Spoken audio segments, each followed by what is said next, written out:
Olá, meus irmãos, graça e paz. Hoje a palavra do dia se encontra na primeira carta a Timóteo, capítulo por número 6, o versículo 10, que nos diz assim: Porque nada trouxemos para este mundo, e manifesto é que nada podemos levar dele. Tendo, porém, sustento e com que nos cobrirmos, estejamos com isto contente. Mas os que querem ser ricos caem em tentação, e em laço, e em muitas concupiscências loucas e nocivas, que submergem os homens na perdição e ruína. Porque o amor do dinheiro é a raiz de toda espécie de males.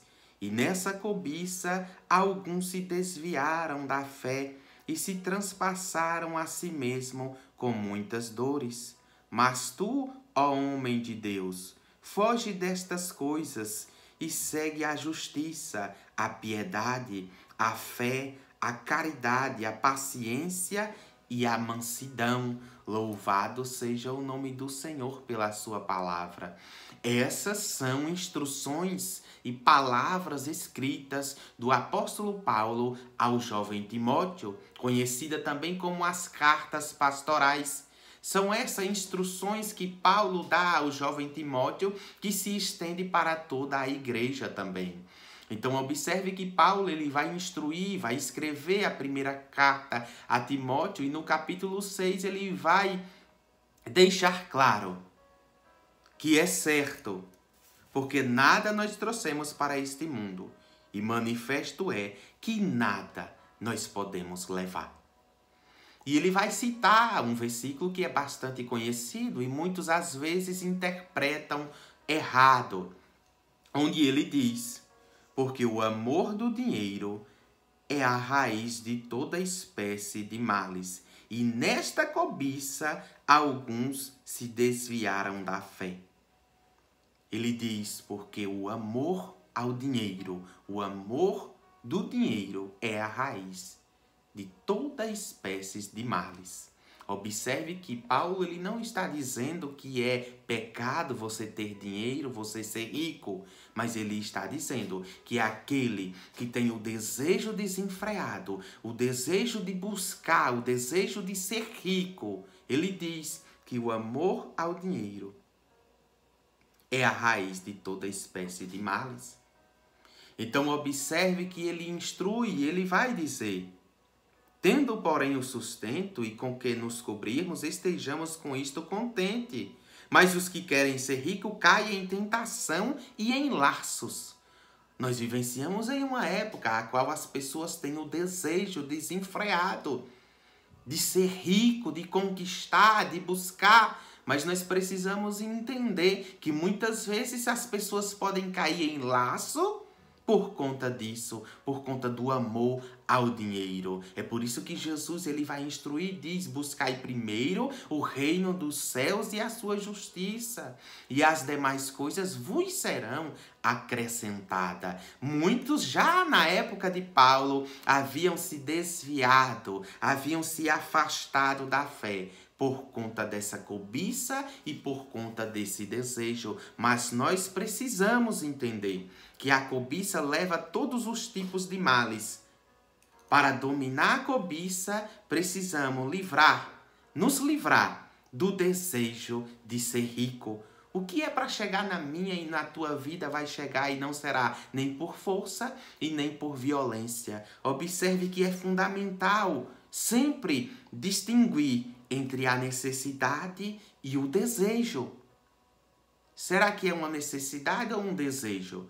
Porque as necessidades o Senhor sempre irá suprir na minha e na tua vida. Mas às vezes alguns desejos seu, cobiça, não será satisfeito, não será suprido da parte de Deus. E você precisa entender e estar contente sobre o que tem chegado na tua vida e ser grato ao Senhor. Pois a insatisfação é o estágio da rebelião contra o próprio Deus. Observe, podemos nos tornar ansiosos e descontentes apenas por querermos alguma outra coisa. Tem pessoas que se tornam ansiosos, descontentes, insatisfeitos, apenas por querer suprir um desejo.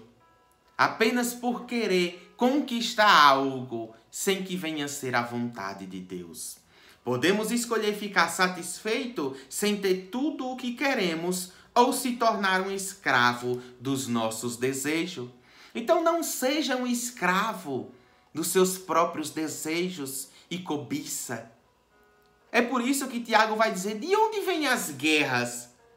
Por conta do próprio desejo das pessoas em querer satisfazer os seus prazeres. E observe que existem prazeres na palavra do Senhor, que foi o próprio Deus que colocou para que nós venhamos satisfazer, mas segundo a palavra, segundo os regulamentos da palavra do Senhor, e não fora disso. O que é fora da vontade de Deus passa a ser cobiça e você pode cair em laços e se tornar um escravo dos desejos. Então medita nesta palavra nesta manhã, esteja satisfeito com o que tem chegado na tua vida, seja grato ao Senhor, porque o que é para chegar em meio à nossa obediência, em meio à nossa fé que nós temos vivenciado, o Senhor vai fazer chegar e não precisa você vivenciar uma vida desenfreada, querendo satisfazer desejos. Amém? Guarda essa palavra no teu coração, permanece firme em Cristo, não permita que Satanás venha te distrair. Infelizmente, pessoas no meio cristão estão distraídos por conta disso aqui, em querer buscar satisfazer os seus próprios desejos sem analisar verdadeiramente se é a vontade de Deus. Observe que o dinheiro em si não é nenhum pecado você ter. É uma ferramenta maravilhosa se você souber utilizá-la. Até porque sem ela você pode deixar de fazer muitas coisas, até mesmo para o reino de Deus. Mas nós precisamos entender e ter o discernimento para que nós não venhamos cair nessas tentações, para que não venhamos cair em laços e colocar em primeiro plano a busca do dinheiro e tirar o Senhor, tirar Cristo do centro. Cristo é e sempre será o alvo, o foco, o centro, a base do Evangelho sempre será Cristo. Amém? Guarda essa palavra no teu coração e permanece firme. Se você ainda não é inscrito no nosso canal, se inscreve, ativa as notificações e compartilha essa mensagem com alguém que você ama. Fica na paz no nome de Jesus.